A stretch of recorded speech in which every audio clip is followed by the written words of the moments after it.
Hello everyone, welcome back to Northwestern Central Railroad. Hope y'all doing good today. Today, for our next infomercial review, we were looking at the latest, the greatest Lionel 3-rail, maybe O-scale, I don't know, C&O Yellow Belly Streamline Hudson today.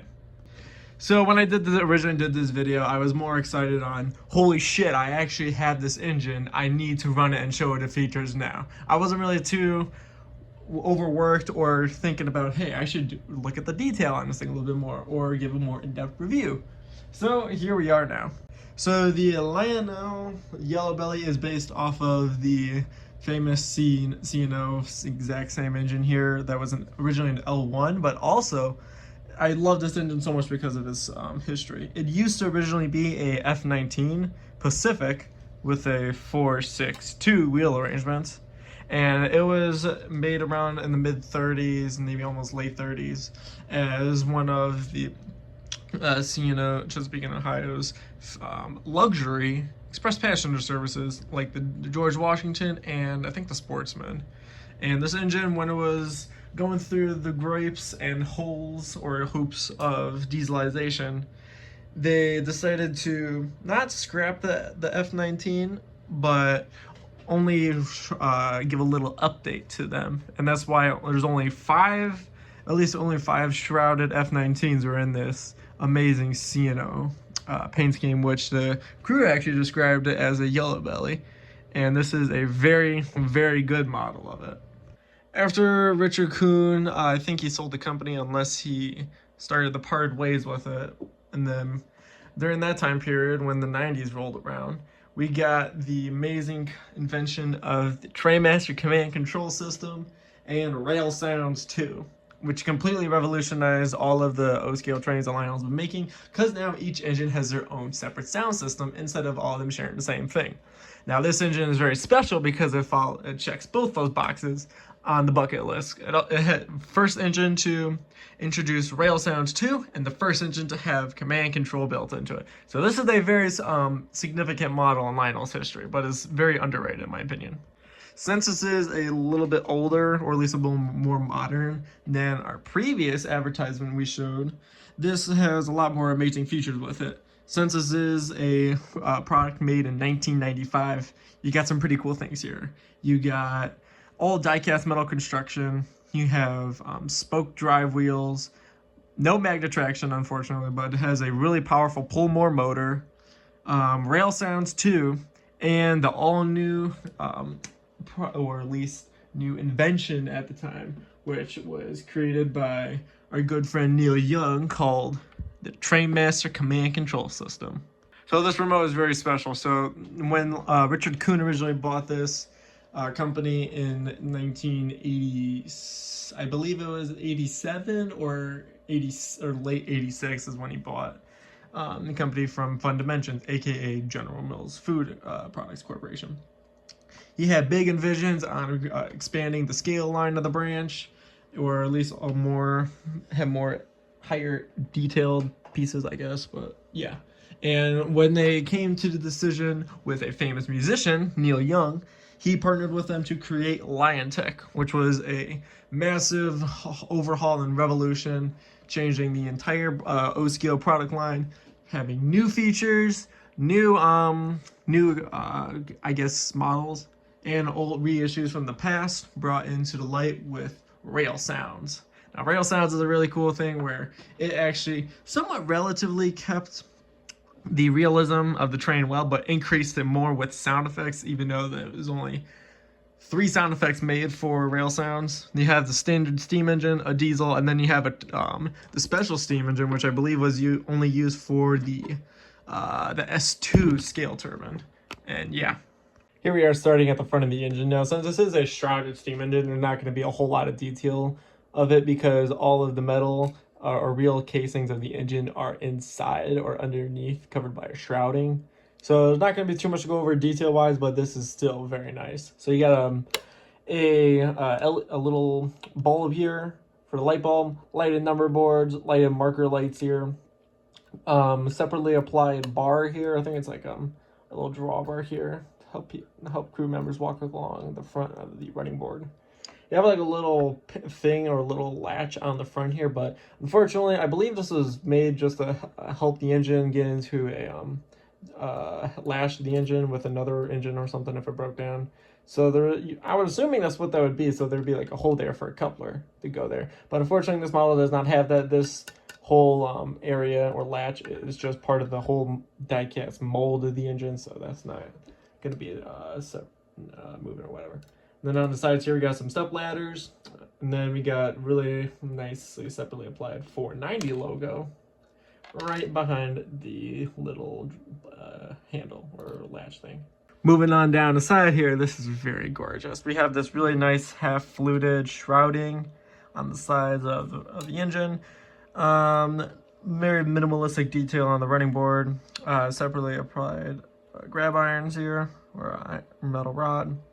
Then we got the drive wheels here. This is really nice. You get big spokes drive wheels. It doesn't have an eccentric rod. They removed it, which I think adds more flair to the engine. Then we got the 4 lead trucks here, the 4 trailing trucks. Really nice die-cast metal construction on that truck. There's nothing on the front one. It's just the wheels and the whole steel build quality, just to keep it there. Then we got letter 490 here, and then we have a little plate right here that says L1, and then right below it there's a bunch of numbers 49200. So if anyone knows that, let me know in the comment section. It would be really nice. Coming up on the top of the engine, we got really nice detail here, and there's very simplistic. You got the smokestack, we got some little pipes or things or whatever. Sand, I was really supposed to be part of the sand dome or something. Then we got steam valves here, if there was a pop-off steam valve effect, but unfortunately there isn't. Got like a little thing in there, I don't know what that does. And then we have a latch here, another roof latch for smoke intake to be pushed out of the stack if the cab gets a little too smoky. Unfortunately, we can't move it as well. The same thing on the 785 because it's part of the die-cast shell, but still really nice detail all around. Here's a look at the cab of the engine. There's no cab detail here because this is still an original Pullmore motor design, or at least they haven't figured out how to put in a cab yet, so none of that has actually happened yet. We got a really nice Pullmore motor there, the 2 brushes, the little oil tab here if you want to oil it. And then coming down on the top, we got the program and run switch. I believe there's supposed to be a drop plate here to help the crew workers walk across the drawbar connection, the engine tender to shovel coal. Yeah, and then we have the tether, not the tether, the coupler for the tender, and then we have the actual tether here, and this is used for the rail sounds ship. It looks really weird. I'm not the biggest fan of it, but it is definitely more reliable and durable than the 785s. So go figure. It is a little bit to be noted that I don't know why there's only eight prongs in this one. Most of the prongs are on the tender, and only there's 2 on the engine. And that's just my weird thing. Like what? And also we got separately applied grab irons here as well. Here we are at the tender of the engine, and there's not too much detail going on here, but there is really nice shrouding going on here with some separately applied grab irons. A coal load, I'll go into that later. Then we got some half fluted or semi-fluted ends of the tender that the bottom one goes all the way across with the really nice heat stamped lettering known for the Chesapeake in Ohio. Here we are at the front of the tender here. You can see there's the rest of the tether for the rail sounds, 2 chip inside. Then we got some really good detail here for coal flaps and then coal accessories. And then I was talking about earlier, separately applied grab irons and separately applied step stools on the side. Here we are at the bottom of the tender here, and there's actually a pretty cool amount of stuff going on here I do want to mention. We got a separately applied toolbox section here, or more detail that you can unscrew if you want. It doesn't do anything else, it's just there for extra detail. Some really nice roller bearings here that have actually the word Timken molded on there, so you can sort of do Timken bearings. Then we got all metal wheels here, 6-axle trucks. And then what I really like about this is that if you want to run the engine a little bit more scale, there's 2 drawbar holes here for connection, so you can pull the engine closer or farther away from the tender, depending on what type of minimum curve you are pulling. And another and the last cool feature on this tender that I absolutely love is the coupler. Now, usually when I read it on the coupler for the 785, I said it was terrible plastic construction, should never be made. But the coupler on this tender is really, really nice. So with the coupler, you can actually detach it if you want. And I don't have it with me right now, but in the box when you get the engine, there's a little bag that you can actually take out, and it features a real 3-rail scale coupler. So it's not this big lobster claw that's coming out of it. So if anyone's really interested in more scale, or does 3-rail, 2-rail, or at least 3-rail, or at least O scale with 2 rails, then this engine might actually be for you, because if it has more scale detail that you can apply or not. Here we are at the top of the tender. There's really nice detail going on here. You actually see some of the support beams here that hold up the shrouding to cover up the real shell underneath the tender. Nice drop plates here, step ladder. So like there's like little plates here you can fill up with water. And then we come to the tender, which actually is pretty cool because the only engine I have in my collection that does this. You can remove the tender, the colder load. You got the cold load. Can't speak right now. And underneath it, you have a battery slot here, which, if you want, you can actually connect a 9-volt battery to, if you wanted to give it more support while it's going over dead zones on your layout, just so the sound wouldn't cut out. As well as a volume slider, which is all covered up in this really, really nice plastic. And then to put the cold load back in, there's a little tab on the bottom here. Slide it into the tab of the tender, and there you go, it clicks on itself. Alright, now here we come to the run session of this engine. Now there's lots of really cool stuff on this model to go over, which we'll be going over right now. So with the engine, this is technically with command control, so you can run this with your TMCC remote if you want. But just for today, I will be running it with my legacy remote. I already have it programmed in, but you can use the command control remote if you want to. So that's what this thing is made for. And also, while we're at it, you can also run this thing conventionally with the same transformer I found on the side of the street from someone, which I don't remember the story exactly. So yeah, with this engine, you get lots of really cool features with it, but we will be demonstrating this stuff right now, starting with the startup sequence. That's all you get. This is a very loud engine as well, so my voice may not be coming through sometimes, or not at all. So here is the whistle, and this thing is absolutely amazing. It is one-of-a-kind whistle that they should... There's a pop-off steam valve sound effect. No smoke comes out, it's just a sound effect. But this is an amazing whistle that I wish Lionel would bring back someday. So here it is.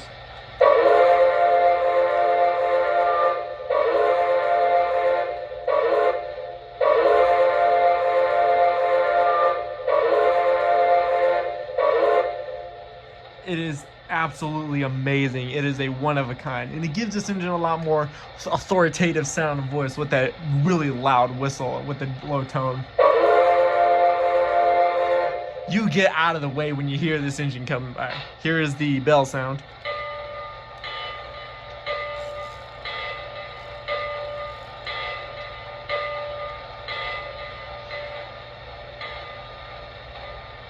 Has a nice low pitch tone to it when you turn off the bell. There is no crew talk and tower comm on this thing, so unfortunately when you press the buttons on the remote, they don't do anything. Here is a steam pop-off steam valve effect. Let me get a little hiss of steam for it as well. The pop-off was number 3, and the hiss of steam is 6 actually. And then to shut down the engine, obviously it's going to be this big red button, and also it's 5.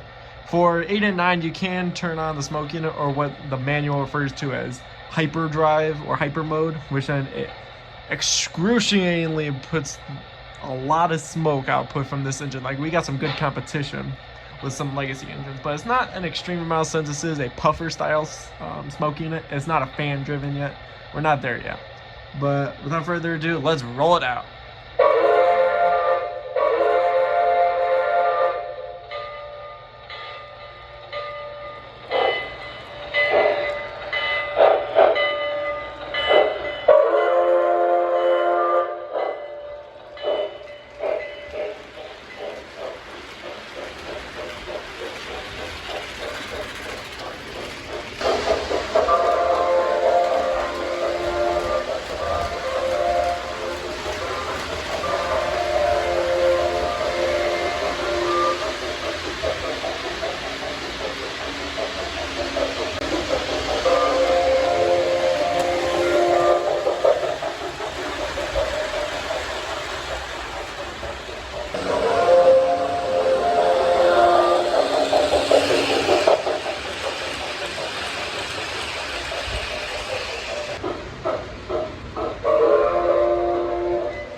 Alright, so that's going to wrap it up on today's review and remaster of the glorious Lionel C&O Yellow Belly Hudson.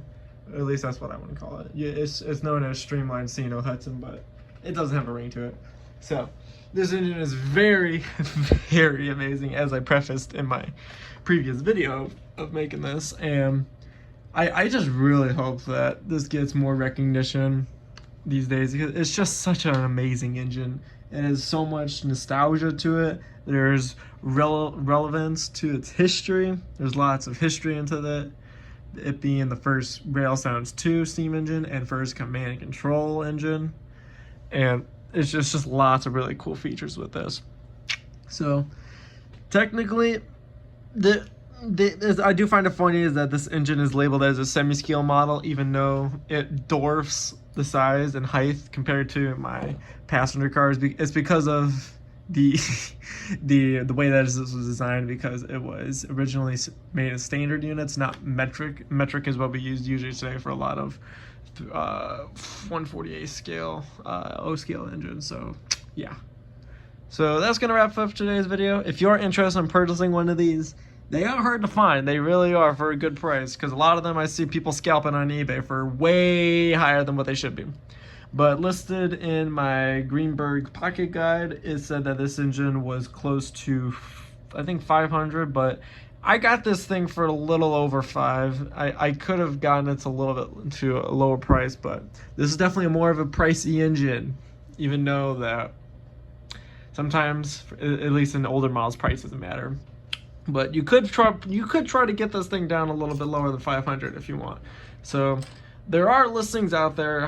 Check out the ones on eBay. There are a few right now. You can either look up Lionel Yellow Belly steam engine, or you can look up the model number. The model number is 6-18043 if you want to check it out. I highly recommend anyone getting this. Is a very good engine. But there's more to come in this series. We'll see you in issue number 4 of the Northwestern Central Railroad Century series.